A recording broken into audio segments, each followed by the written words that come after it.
A paz do Senhor, meus irmãos. Sou o evangelista Cleber, nós estamos aqui de volta, mais uma vez, para comentarmos a lição de número 11, da CPAD, que é intitulada Atributos da Unidade da Fé, Humildade, Mansidão e Longanimidade. Desde já peço aos irmãos que se inscrevam no canal para ajudar na divulgação desse trabalho. Então vamos lá. A nossa leitura bíblica em classe, ela está em Efésios capítulo 4, do versículo 1 ao versículo de número 4. Também em Colossenses capítulo 1, do versículo 9 ao versículo de número 12. Essa é uma lição que esse texto ele está inserido em dois livros, em duas cartas, porque são cartas que são muito parecidas. Elas são divididas em dois aspectos, o aspecto prático, e o aspecto literal. Então vamos lá dar continuidade à nossa lição. O texto áureo diz o seguinte: Rogo-vos, pois eu, o preso do Senhor, que andeis como é digno da vocação que foste chamado. No andar dessa lição, irmão, você vai ver que muitas vezes vai ter essa palavra andar, andeis. E essa palavra aqui, andar e andeis, ela traz ela tem um sentido de trazer um novo andar, uma nova forma de viver. Não é um andar de caminhar, mas sim de uma nova forma de vida, um viver diferente do que se vivia antes de conhecer a Cristo. A verdade prática diz o seguinte: a unidade da igreja depende de que os crentes evidenciem no cotidiano a humildade, a mansidão e a longanimidade. É o que nós estamos vendo aqui. Logo, na verdade prática, ele vai falar dos três termos que nós vamos falar no decorrer dessa lição, que é algo que o crente deve evidenciar no seu cotidiano, na sua vida diária. Esses três termos, a humildade, a mansidão e a longanimidade. O objetivo geral é mostrar que a unidade na Igreja de Cristo é o resultado da humildade, mansidão e longanimidade na vida dos crentes. Objetivos específicos são três. O primeiro é explicar que a humildade é uma virtude disponível para a comunhão, indispensável para a comunhão. Então, se quer ter comunhão, é preciso que tenha-se humildade, porque sem humildade a comunhão fica improvável de se alcançar. O segundo é enfatizar que a mansidão produz crentes que promovem a paz e a conciliação. Então a mansidão ela vai trazer como resultado paz e conciliação. E o terceiro ponto é frisar que a longanimidade capacita o crente a ser tolerante com as falhas alheias. Esse é um ponto que é muito interessante quando cada um de nós, vivendo em comunidade, precisamos ter essa longanimidade, a capacidade de tolerar as falhas uns dos outros, porque ninguém é perfeito, somente Cristo. A nossa introdução ela diz o seguinte: após concluir a oração intercessória em favor da igreja e ao mesmo tempo estimular os cristãos a viverem para a glória de Deus, o apóstolo passa a enfatizar a necessidade da unidade a necessidade da unidade dos crentes. Efésios, está lá em Efésios capítulo 4, versículo 1 a 16. A gente vamos entendendo, vamos vendo que nos capítulos anteriores, Paulo trata da igreja como um todo, né, a partir do capítulo 4, ele trata com os crentes individualmente, mostrando suas responsabilidades e ações, né, nas várias fases da vida cristã, prática, né? A unidade do corpo de Cristo reflete-se também na conduta pessoal do crente entre os outros crentes no mundo em que vive e na luta contra o mal. Então, essa unidade com Cristo e com a igreja, o crente vai demonstrar no seu cotidiano, né? Como é que ele se comporta diante de Deus e diante também dos outros crentes, dos seus irmãos em Cristo. O primeiro ponto, ele diz o seguinte: para haver unidade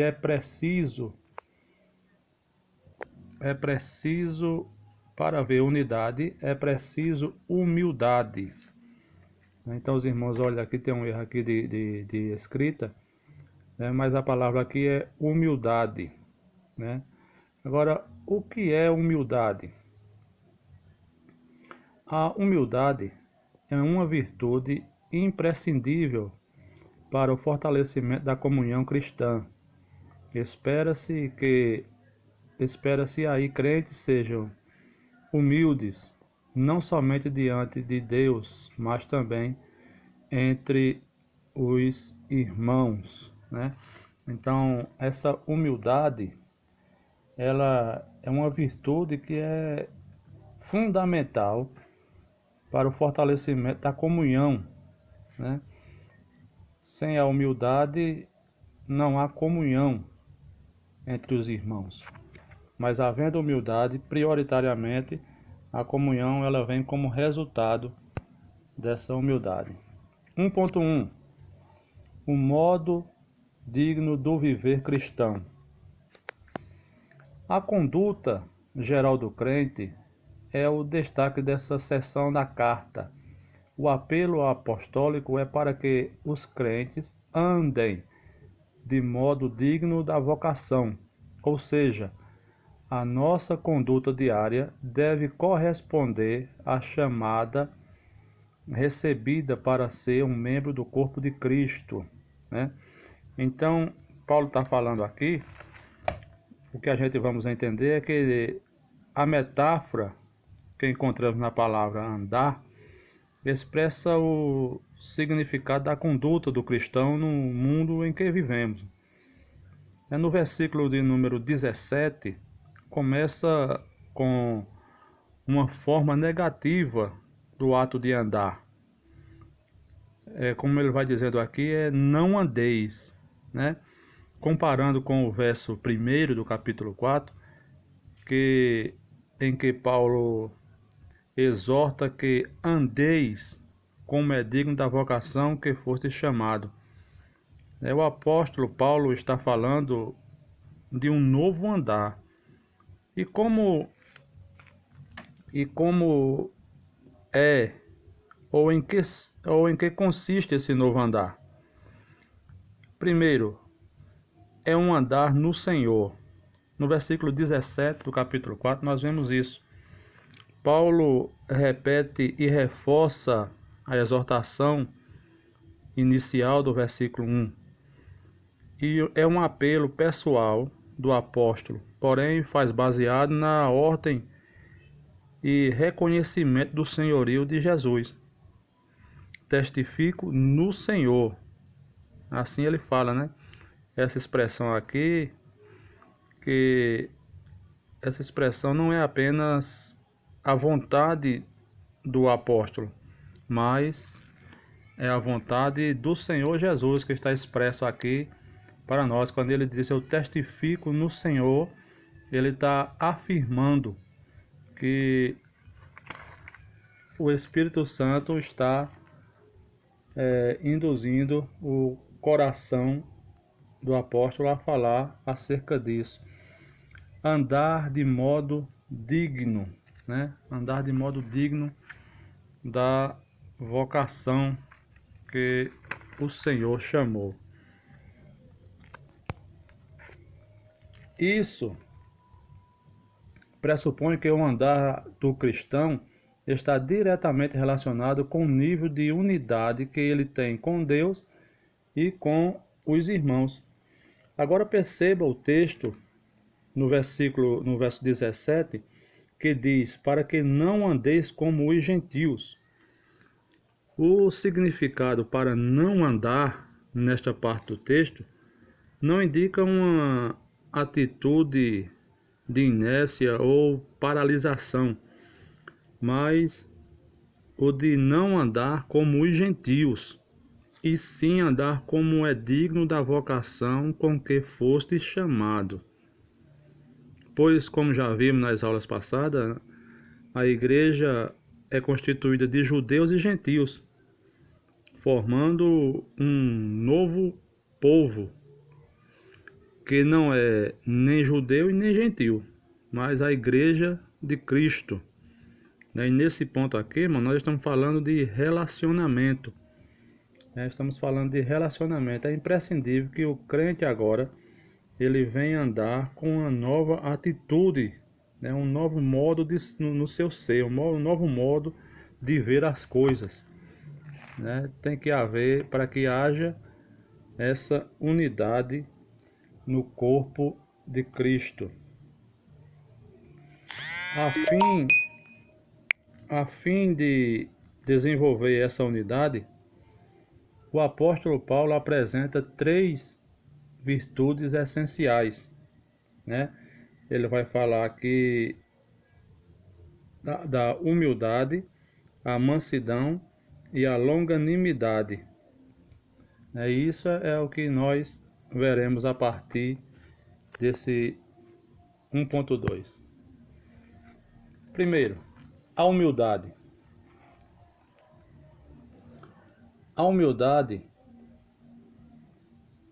para os pagãos, a humildade não era uma virtude, pelo contrário, era considerado uma atitude negativa, indicava fraqueza de caráter e falta de amor próprio, Então, nós vemos aqui que a humildade era algo tão conhecido, e tão pouco vivida.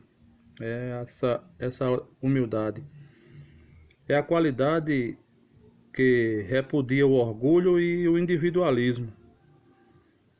Não vê apenas seus próprios interesses. O humilde, ele não vê os seus próprios interesses, mas prioritariamente o do próximo, Nesse contexto se destacam 3 qualidades da unidade em Cristo que devem ser cultivadas pelo crente. A unidade no corpo de Cristo, a igreja, não pode ser deteriorada pela força da carne. Essas qualidades são produzidas pelo Espírito Santo em favor do crente, a fim de torná-los parte do corpo de Cristo, evitando que fique como um membro isolado. Esse requisito nada tem a ver com a carne. E para que o crente não viva em derrotas espirituais, deve cultivar tais qualidades da unidade em Cristo. Então, irmãos, o cristão, a igreja, ela é uma comunidade, sendo uma comunidade, é o corpo formando o corpo de Cristo. Essa unidade não pode ter nenhum membro isolado, porque esse membro isolado, ele vai adoecer espiritualmente, É bem da verdade que tem algumas pessoas que se isolam dos irmãos dentro da igreja. Não é incomum observar que tem crente que vai ao culto, passa 2 horas ao lado do irmão e não dá a paz do Senhor, não dá um abraço, não esboça sequer um sorriso para o irmão que está ali do lado, sabendo que a própria palavra nos ensina que A gente deve se alegrar com os que se alegram e chorar com os que choram. Como eu vou saber se aquele irmão está na fase de choro ou de alegria se eu não tiver essa atitude, né, de conversar com ele, de não me isolar, né? Isso aqui, irmão, nada tem a ver com a carne, viu? Não, não necessariamente, porque o crente isolado, ele pode viver em derrotas espirituais e não vai estar alegre com ninguém, para ele nada presta e está tudo errado. Isso aqui é uma característica do crente que se isola dentro da sua própria comunidade, né? Então a gente estamos vendo isso aqui, que é necessário que para os irmãos devem viver em união, né? Para que para os povos pagãos, a gente entenda aqui, a humildade não era uma virtude, né? Pelo contrário, como nós já falamos, era algo que era negativo, né? No mundo antigo, a humildade não era vista como algo bom ou uma virtude, mas era vista com maus olhos, né? Porque era alguém que se tornava orgulhoso, o povo se tornava orgulhoso e se achavam melhor do que os outros, né? Mas na realidade nós somos pó, né? E ao pó voltaremos. Então precisamos manter essa humildade, né? Na vida de Cristo é que a humildade aparece como virtude, pois ele não teve por usurpação ser igual a Deus. Em Filipenses capítulo 2 e o verso 6 e 7, nós vemos este assunto de Cristo trazendo à tona a humildade, contrariando os aspectos desse povo antigo que não tinha a humildade dos pagãos, né, que não tinha a humildade como virtude. Cristo vem contrariando tudo isso.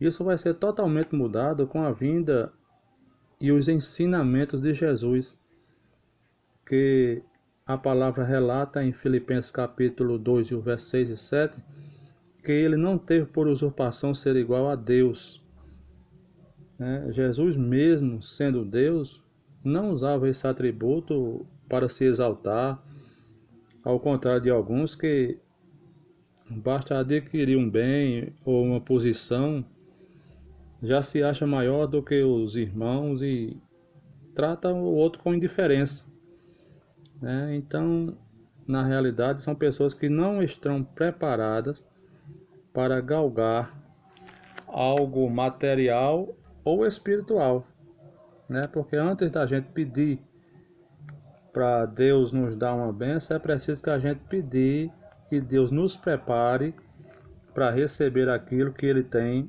para nos dar, para que a gente não venha nos tornar orgulhosos e esqueçamos de que somos pó e Ele é que é o dono de tudo, né? No Evangelho de João, Nosso Senhor lavou os pés dos apóstolos, dando o exemplo de humildade, né? Lavar os pés era um trabalho para os escravos, não para o senhor da casa. Jesus, porém, faz uma atitude contrária ao costume e nos dá uma das suas maiores lições de humildade, mostrando que quem quiser ser grande no seu reino, seja o servo aqui, né?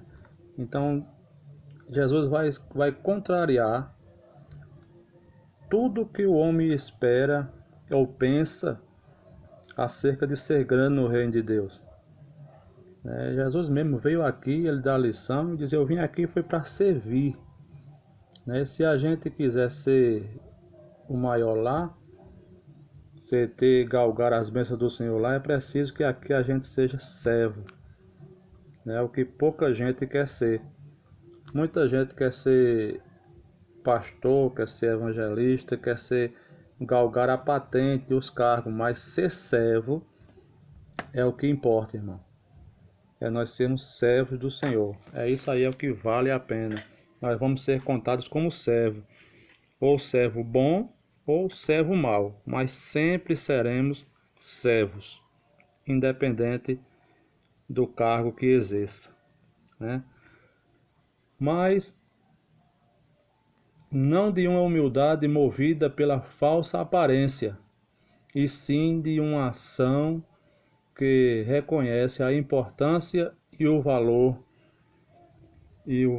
do outro, né? Em Filipenses capítulo 2 e o verso 3, a gente vê este assunto revelado. Sim, e vale salientar que humildade não é pobreza, como muitas pessoas pensam, ou falta de recurso financeiro, né? Pois tem muito pobre que não é humilde, e muitos ricos que são humildes de verdade. Já dizia um certo filósofo que a falsa humildade é puro orgulho, né? Então, muitas vezes a gente observa que, principalmente, irmãos, em círculos de oração, vai aquele pregador que com a sandália havaiana, com uma correia de uma cor, uma correia de outra cor, né? A gravatinha torta, e começa a ministrar ali a palavra, e de repente alguém, quando vai comentar acerca daquele culto, vai lembrar do pregador e dizer que era humilde, um homem humildezinho, quando na verdade não tem nada a ver com humildade. Ali está exposto a condição financeira ou desleixo, né? Então, humildade não é algo que está exposto. Mesmo quando a pessoa está dizendo eu sou humilde, ele já está caindo em contradição, né?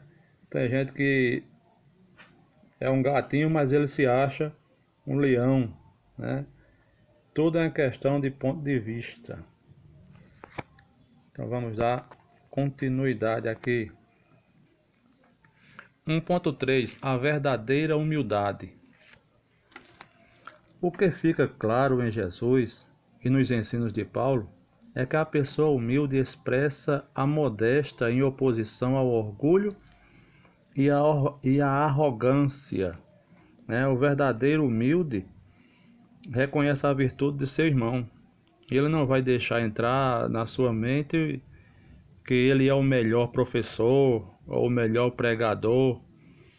Pelo contrário, vai reconhecer que Deus está usando o seu irmão e o capacitando para a obra, né? Trata-se de uma postura que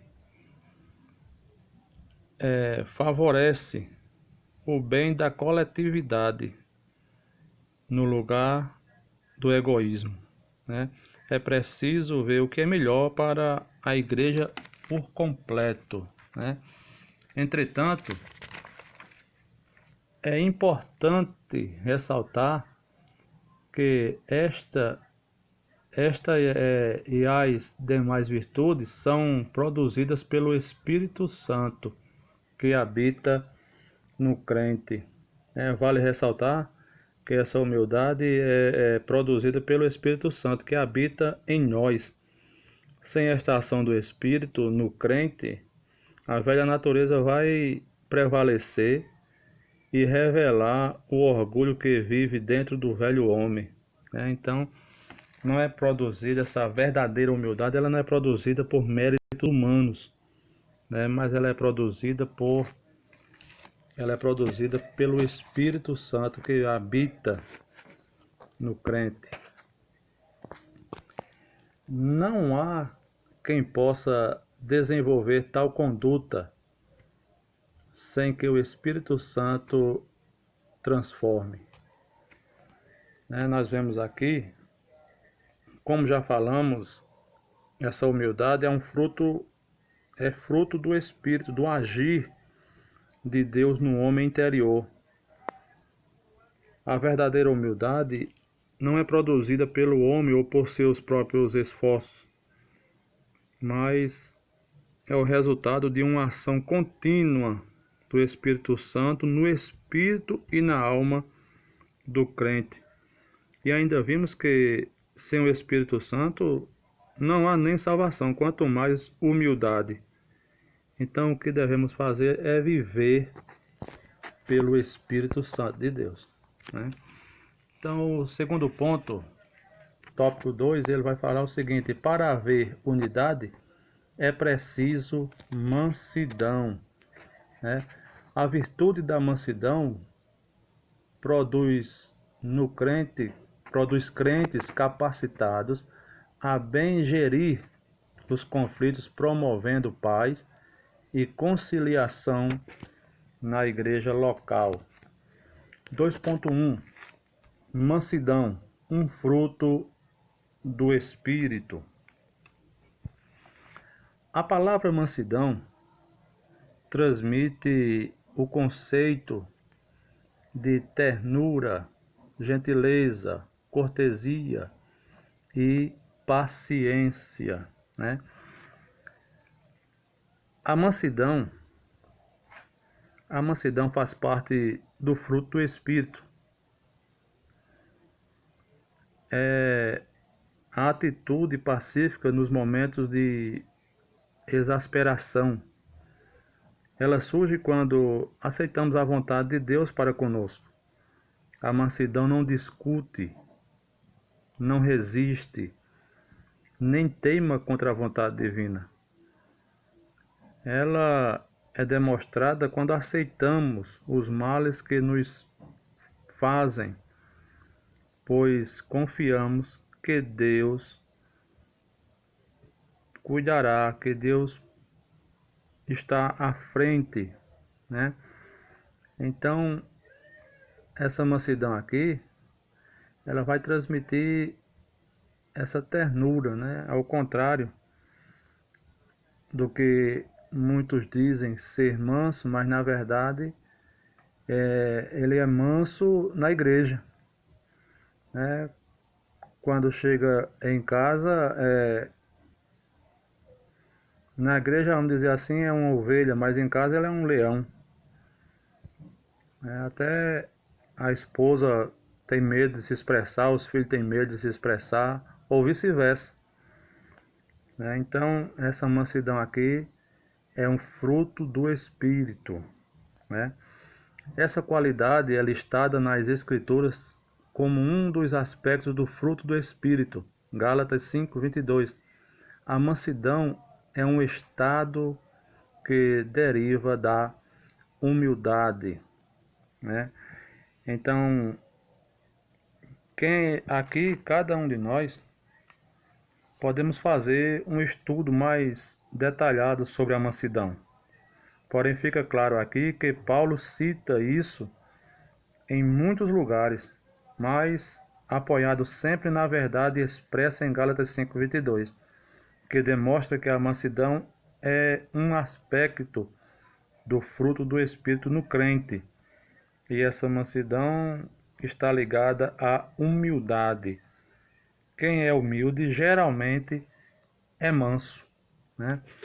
Então, na realidade, está aqui, Gálatas 5:22, está escrito assim: mas o fruto do Espírito é amor, gozo, paz, bondade, fé, mansidão e temperança, né? Vamos lá, vamos dar continuidade.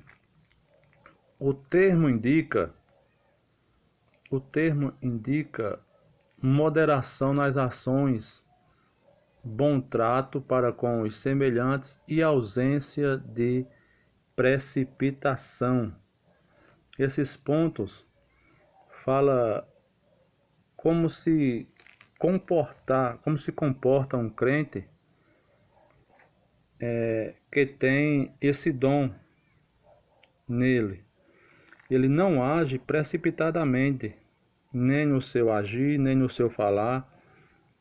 Muitos têm acumulado problemas por causa de suas precipitações, né? São atitudes, pensamentos e atitudes precipitados, com julgamentos precipitados, né?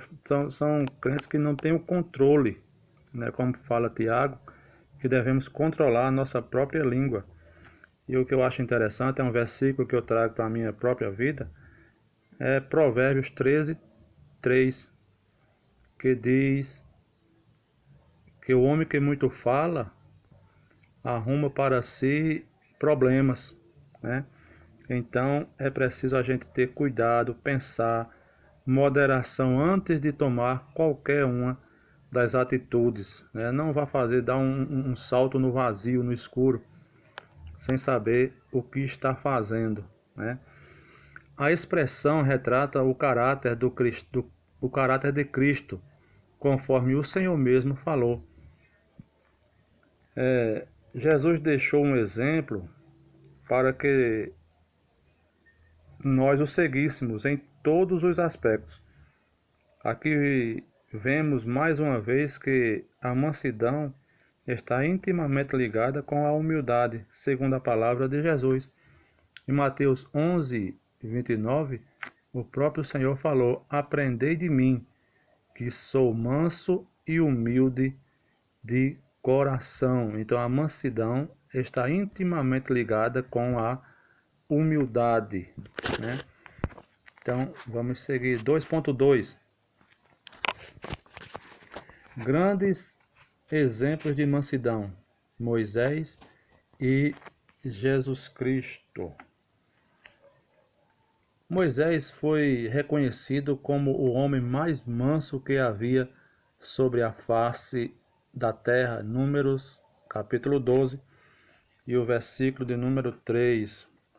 Nós sabemos que Moisés, no começo, foi um homem explosivo, né, a ponto de matar,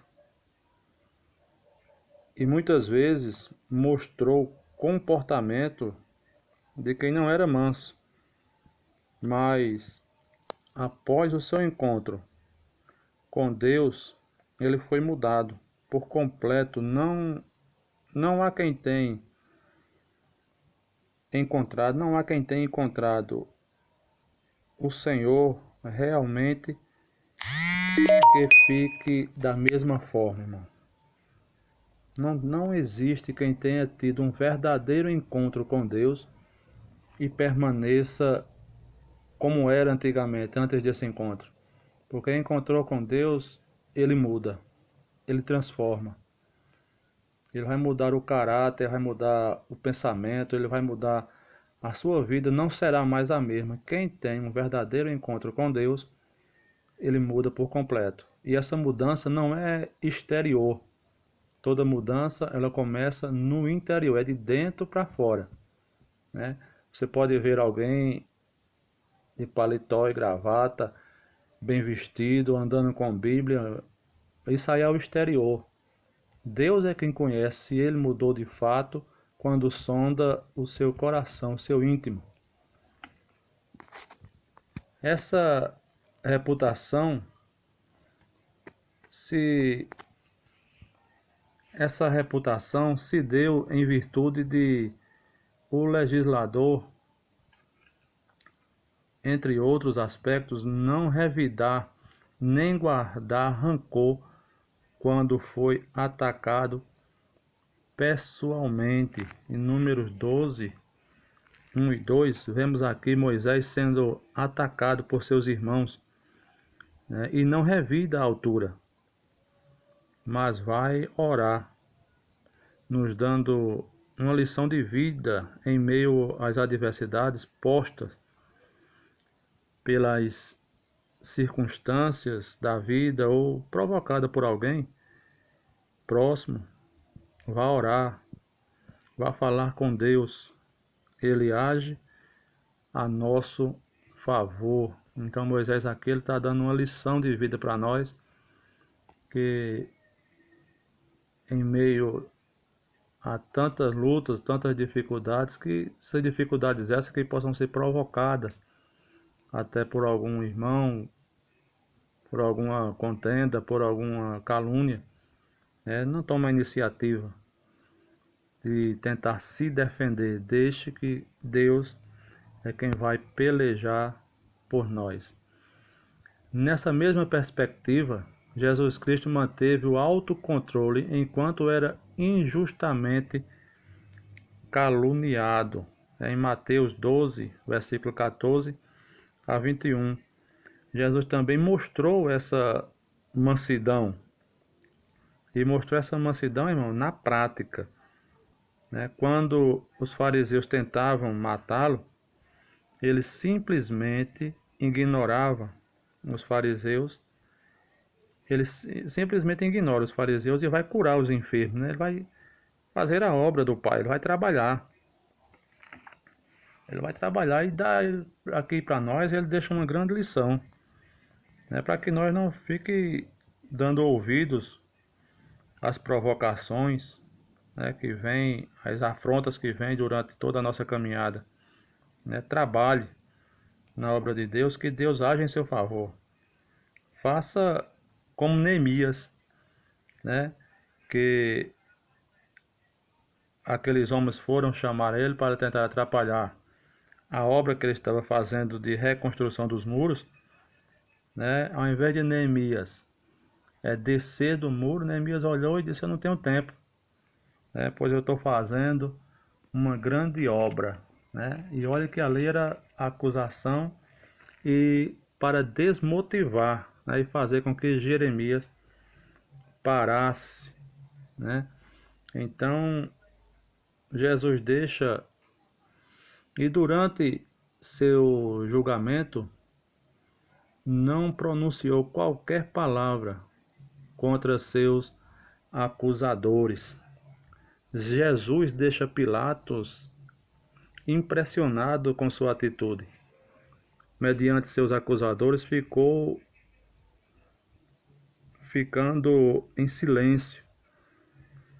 Era comum em um julgamento o acusador se defender ou fazer algo para que a sua honra seja defendida, mas Jesus ficou em silêncio. E assim temos um exemplo de mansidão diante das mais difíceis circunstâncias. 2.3 A verdadeira mansidão.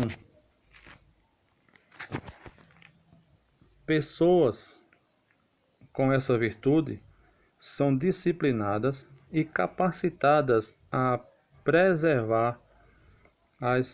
perseverar na perseguição. Essas pessoas que têm essa virtude e aplicam essa virtude na vida da mansidão, elas são capacitadas pelo Espírito Santo a permanecer na caminhada, a perseverar. A pessoa que é manso diante de uma perseguição, ela não vai parar, mas ela vai perseverar e continuar em frente, pois ela é capacitada pelo Espírito para continuar buscando, e não vai retribuir aquele mal que recebeu com mal. Não vai fazer isso, ela vai pagar o mal com o bem. Tem um texto que está escrito, que me falha a memória, mas ele diz assim: fazendo isto, amontoarás brasa sobre a sua cabeça. Então, esse amontoarás brasa sobre a sua cabeça não é a cabeça daquele que sofreu a injúria, mas daquele que praticou o mal. Porque se tem algo que perturba alguém que fez o mal, é quando você faz o bem para ele. Ele lhe faz o mal e você paga com o bem. Ele vai perder o sono, irmão, porque ele lhe fez o mal e você pagou com o bem. Ele não vai conseguir ter sossego até que venha reconciliar com você ou pedir perdão, ou até mesmo pedir perdão. Não revidam aos maus tratos, sofridos, não se apressam a emitir juízo, não cedem às provocações nem dão espaço para ressentimentos, né? Fica claro que não se deve pagar o mal com mal, porém não se pode aceitar as injustiças, né? Por exemplo, existem casos em famílias de agressão física, né? Agressão física de marido com a esposa, com o filho, né? Mas na realidade, irmão, a gente não... E tem muita gente, viu? E tem muita gente que diz que não precisa, que não vai atrás de se defender, porque vai estar pecando. Muito pelo contrário. A Bíblia não ensina a você se omitir de buscar a justiça, né? Deus vai fazer justiça? Vai. Mas que você também precisa lutar para se defender, irmão. Porque uma agressão física, tem muitos maridos aí que batem nas esposas e elas ficam caladas, tem a vida inteira sofrendo e apanhando, né? E se omitem na busca de justiça, né? A gente precisa buscar a justiça divina, mas também a justiça terrena. Tem casos que são casos de polícia, né? De polícia. Mas devemos usar sempre a moderação, né? A mansidão e a longanimidade, não aceitando as provocações, né? Então, nesse caso, irmão, você deve buscar a mansidão, né? Manter a longanimidade, né? Mas também deve buscar os seus direitos, né? Essa virtude não significa fraqueza, é isso aí que nós estamos falando anteriormente, viu? Ou inferioridade, pelo contrário, indica o mais seguro controle emocional, né? Se indica o mais alto controle emocional. Isso aqui não é fraqueza ou inferioridade. Agora observe uma coisa, tem pessoas que se auto-inferiorizam. Isso é problemas psicológicos que devem ser tratados em consultório, né? Porque vivemos em comunidade, né? E precisamos interagir com os irmãos. A mansidão indica o mais seguro autocontrole emocional diante de situações adversas. Não é se omitir na adversidade.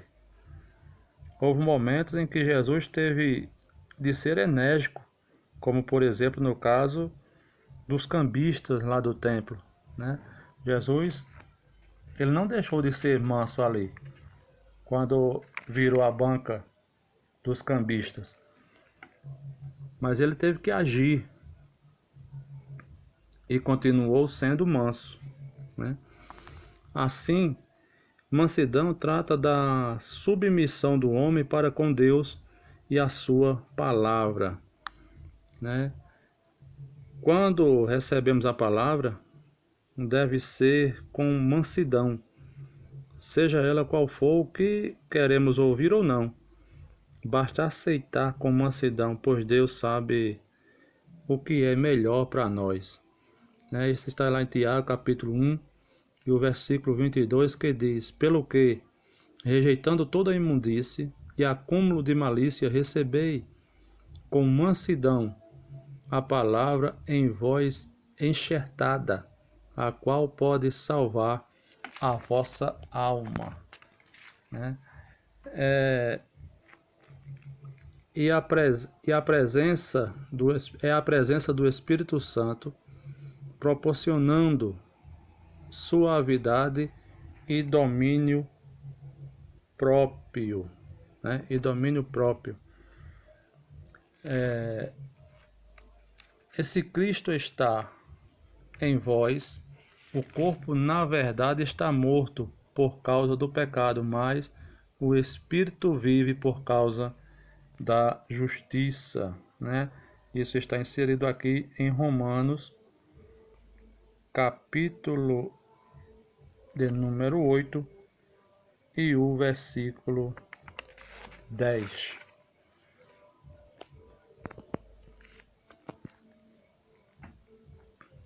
Dois ponto quatro. O comportamento conciliador.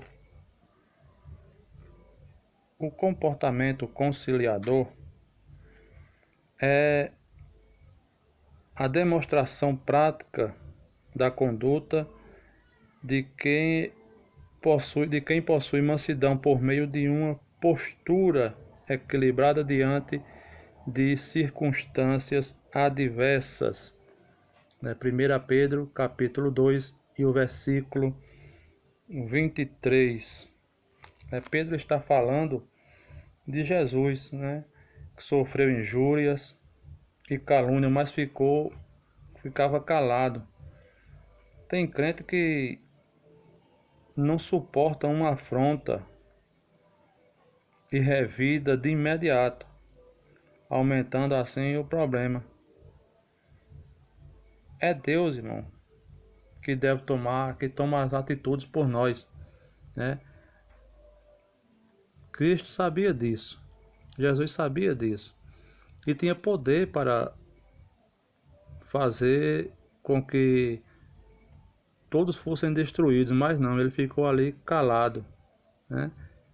Pedro vai falar isso no capítulo 2, no versículo 23 de sua primeira carta, quando insultado, diz assim: quando insultados, não revidava, quando sofria, não fazia ameaça, mas entregava-se àquele que julga com justiça. Era isso que Jesus estava fazendo e ensinando para nós. Fica essa lição, né? Quando forem caluniados, quando você for injuriado, quando você estiver sofrendo alguma perseguição, estiver sofrendo alguma afronta, não vá revidar com o seu braço, mas entrega àquele que julga com justiça, que é o Senhor, né? Ele, Jesus, transmite a ideia de capacitação, um meio harmonioso de administrar conflitos, né? Paulo está falando que talvez tivesse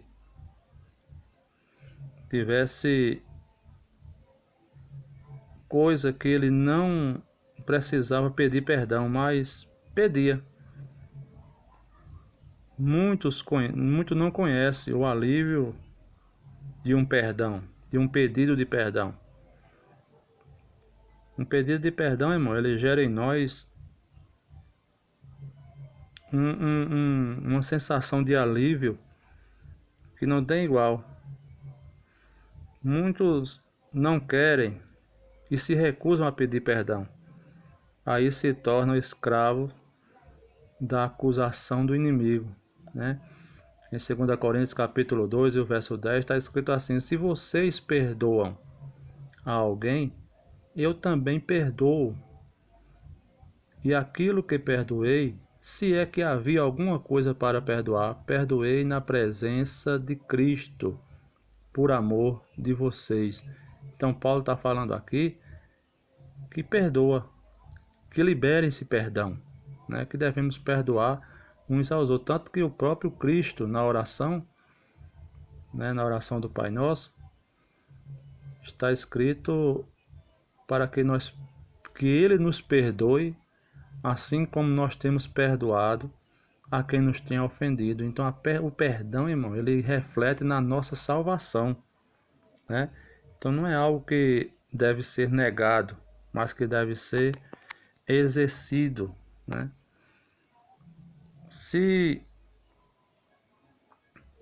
todos os crentes de cada igreja desenvolvessem a virtude da mansidão, o espírito conflituoso desapareceria, né? Se todos os crentes tivessem consciência de que precisa compreender melhor o irmão, muitos conflitos seriam evitados dentro da igreja. E em lugar do sentimento faccioso, eles apresentaria um espírito manso e conciliador, né? Por isso temos muitas igrejas divididas, né? Com cada um com seu próprio pensamento, sua própria verdade. A exemplo da igreja de Coríntios, que diziam eu sou de Paulo, o outro dizia eu sou de Apolo, eu sou de Cristo.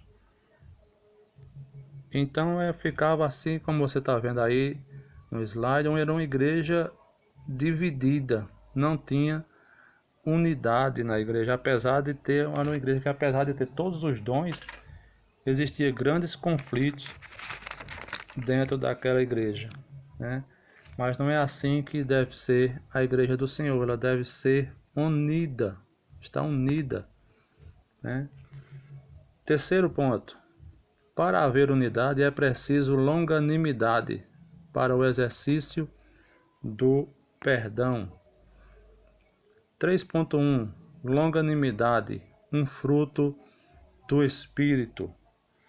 Longanimidade tem o sentido de paciência, tolerância e constância. Essa palavra não está muito em uso nos nossos dias, mas tem o mesmo sentido de paciência, tolerância e constância. Fica claro no texto de Colossenses 3, 12 e 13, que todas essas palavras estão intimamente ligadas ao perdão, né? Veja o que diz em Colossenses capítulo 3, o versículo 12 e 13. Revesti-vos, pois, como eleito de Deus, santos e amados, de entranhas de misericórdia, de benignidade, humildade e mansidão, longanimidade, suportando-vos uns aos outros, né? Então a longanimidade, ele tem essa ação em nós, né? De nós sabermos agir no momento certo e esperar e suportar, porque tem muitas vezes, irmão, que tem alguém na nossa congregação que está precisando apenas ser ouvido, né? Está precisando apenas de um ombro para chorar, para contar as suas lutas, né? Então é preciso que a gente tenha essa disponibilidade de ouvir com paciência, né, o que os irmãos vêm passar para nós. É mais um dos aspectos do fruto do Espírito desenvolvido no crente, né? Gálatas 5:22. Mas o fruto do Espírito é amor, gozo, paz, longanimidade, benignidade, bondade, fé, mansidão e temperança. Então aqui, como vimos, a longanimidade é um dos frutos do Espírito. Em termos gerais, essa virtude significa tolerar pacientemente a má conduta dos outros, tanto que a Bíblia nos ensina a ser pacientes na tribulação. Romanos 12:12. É muito difícil, mas precisamos aprender a tolerar a má conduta dos outros e ver alguém agir de forma errada e ter que suportar isso. Basta saber e entender que eu ou você não somos perfeitos e também erramos diante de Deus e dos homens. Por isso a Bíblia nos ensina a ser pacientes na tribulação, né? A ação dos crentes em Coríntios, lá no capítulo 6, trazia muitos escândalos. E o que era essa ação? Eles tinham qualquer tipo de conflitos, né? Eles iam logo, por exemplo, de uma terra, questões de bens, né? Eles não discutiam entre si, eles iam primeiro e iam logo para o juízo, né? E fica um pouco escandaloso. Toda questão de crente está indo para a delegacia, está indo para júri, está indo para várias criminais. E você chegar lá e dizer, eu sou crente. E com certeza o juiz vai olhar para você, para nós, e vai ficar decepcionado, porque somos um povo que devemos dar exemplo, né, de boa conduta diante de Deus e diante dos homens. E essa ação lá em Coríntios trazia escândalo, né? Assim, suportar os erros dos outros e as adversidades da vida são o lado prático da paciência, pois o próprio Deus é descrito como longânimo e tardio em irar-se, né? Por que devemos ser longânimos? Porque nosso Deus é longânimo para conosco. Por que devemos ter paciência com o próximo? Porque Deus tem paciência conosco, né? Ninguém é melhor do que ninguém. Todos estamos no mesmo barco diante de Deus e dos homens. Contudo, o exercício da paciência requer a virtude do amor, que é o princípio básico de todas as ações do crente salvo em Cristo, né? Todo crente salvo, todo crente salvo em Cristo, ele tem o amor como base para a sua vida cristã, pois o amor deve ser o alicerce para toda e qualquer ação na vida do crente, né? Se nós não tivermos como base o amor, está faltando algo na nossa vida, irmão. Então é preciso que a gente tome todas as ações, elas sejam baseadas no amor de Cristo por nós e o nosso amor pelos nossos irmãos, né? 3.2 Suportando uns aos outros. Durante a nossa jornada cristã, nos deparamos com múltiplas situações de hostilidade, né? Vemos aqui o seguinte: Paulo passa por várias dificuldades, mas Paulo entende que é necessário passar por tribulações para entrar no reino de Deus. Tribulações essas que são inevitáveis na vida de quem quer participar das bênçãos espirituais que Cristo nos dará. Foi isso que Jesus disse a Paulo no caminho de Damasco, né? Tu verás o quanto irás sofrer por causa do nome dele. Então o apóstolo Paulo, ele foi preso, foi apedrejado, né? De todas as formas. Esse é o que está escrito lá em Atos capítulo 14 e o versículo 22. Mas Paulo perseverou e permaneceu fiel até o fim, né? São nesses momentos conflituosos na igreja que devemos suportar uns aos outros em amor. Na igreja é inevitável que conflitos aconteçam, irmãos, mas é nesse momento que devemos exercer o amor. Por mais que seja conflitante a situação, o amor deve prevalecer, né? Procure entender o seu irmão, por entender por que ele faz aquilo ou fala isso. Você verá que ele é só mais um que precisa de sua atenção, de seu amor, né?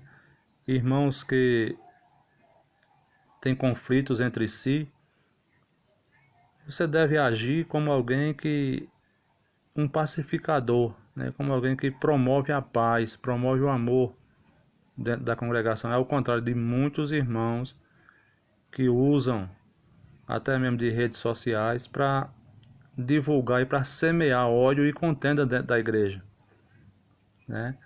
E isso está lá em Provérbios, me falha a memória agora onde está escrito, mas que diz que as coisas que Deus abomina, né? E o que Deus abomina é aquele que semeia contenda entre os irmãos. Ao contrário disso, nós devemos promover a paz, né? A expressão indica, essa expressão suportar aqui, irmão, é suportar uns aos outros em amor, né? A expressão indica que, infelizmente, teremos de enfrentar excessos cometidos em nosso meio, como as provocações alheias e atitudes carnais, né? Então, isso aqui é impossível que não aconteça dentro das congregações, né? Dentro da igreja, porque é uma comunidade, né? Isso vai haver esses atritos, né? Esses atritos. Mas, independente disso, eu devo lembrar que aquele que está provocando é um irmão, né? Estas são comparadas a um fardo que devemos suportar por meio da prática do amor, né? Então, quando eu digo que a gente deve suportar em amor aquele que muitas vezes nos provoca ou nos calunia, é porque o amor não é algo que a gente aceita, mas é algo que a gente decide amar. É um ato de decisão. Eu decidi amar você apesar dos seus defeitos. E é isso que Deus fez por nós. Deus decidiu amar-nos apesar dos nossos defeitos, das nossas falhas, né? Então, isso sempre vai acontecer nas congregações, né? Isso sempre vai acontecer na igreja, de um crente carnal provocar ira em nós, mas é preciso suportar isso e seguir em frente e orar pelo irmão e amá-lo, né? Demonstrar o seu amor para com ele, né? O 3.3, o perdão como premissa do amor. O amor é um atributo divino, né? É o principal aspecto do fruto do Espírito. O amor é um principal aspecto do fruto do Espírito. Quem não ama não conhece a Deus, porque Deus é amor. Então, não adianta eu dizer que amo o meu irmão e não adianta eu dizer que amo a Deus se eu não amo nem o meu irmão que está próximo de mim, né? O próprio Deus é amor. Assim a Bíblia nos ensina o amor que estamos tratando aqui, irmãos, é o amor altruísta, que prefere o seu irmão antes de nós mesmos. É o amor que a gente delega a alguém desinteressado, né? Desinteressadamente, é o amor que a gente dá espontaneamente. O principal aspecto do fruto do Espírito. Mas o fruto do Espírito é amor, gozo, paz, longanimidade, bondade, fé, mansidão e temperança. Gálatas capítulo 5 e o versículo 22. Então, nós vemos aqui que é o primeiro, é o principal aspecto do fruto do Espírito é o amor. Sem o amor não há gozo, sem o amor não há paz, sem o amor não há longanimidade, sem amor não há bondade, sem amor não há benignidade, nem fé e nem temperança. Sem amor não há nada. Então o amor é o principal, é o alicerce de toda a nossa vida. É uma virtude altruísta que nos conduz a tratar os outros como gostaríamos de ser tratados, né?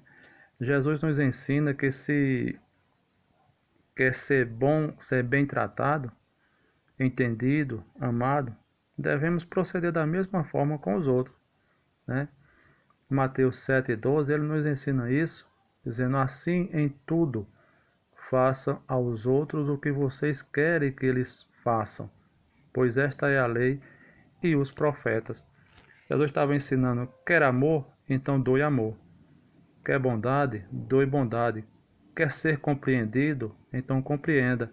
Né? É a lei da retribuição. Desse modo, a tolerância entre os irmãos em Cristo deve ser mútua, isso é, amando. Né?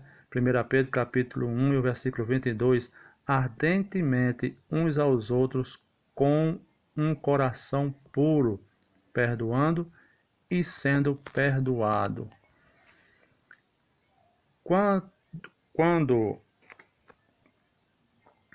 quando esse estilo de vida é adotado pelos crentes, acabam-se as disputas nas igrejas, irmão. Então, muitas das disputas nas igrejas acontecem por causa disso, por falta de amor, né? Por falta de compreensão, né? Então, é preciso que nós venhamos a amar mais e a compreender mais, né? Ouvir mais, aprender a ouvir, quando na verdade muitos querem mais falar do que ouvir, mas o melhor é ouvir, né? Ouvir e entender a necessidade de cada irmão. E assim, irmão, se a gente passar a entender isso aqui, né, as disputas na igreja terminam. Só quem vai ganhar com isso é a igreja, né, em si. A nossa conclusão, ela diz o seguinte: vimos o convite de Paulo aos crentes para um viver digno de uma perfeita unidade.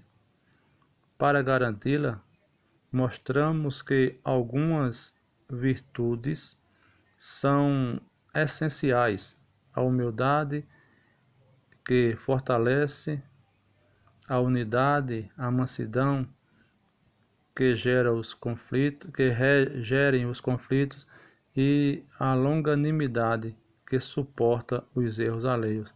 Quando os crentes vivem essas virtudes, as dissensões desaparecem e o nome de Jesus Cristo é glorificado. E esse é o propósito, né, irmão, da igreja, é que Cristo seja glorificado. Então, irmãos, vou ficando por aqui.